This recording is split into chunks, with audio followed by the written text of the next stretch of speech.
হালিম মিক্সের প্যাকেট খুলে ফুটন্ত গরম পানি দিয়ে ভিজিয়ে রাখবো আধা ঘন্টা। এবার গরম পানি দিয়ে এটাকে ভিজিয়ে রাখবো আধা ঘন্টা।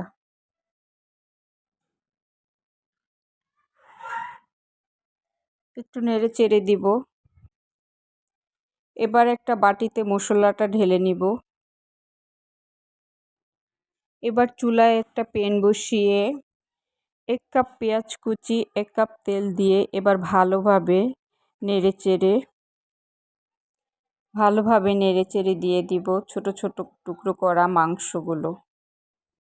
তারপর দিয়ে দিব স্বাদ মতো লবণ এবং 2 টেবিল চামচ আদা রসুন বাটা।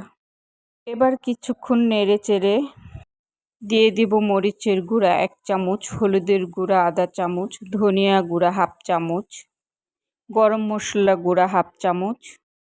তারপর দিয়ে দিব হালিমের মশলা 1 চামচ, আর দিব ভাজা জিরে গুঁড়ো 1 চামচ।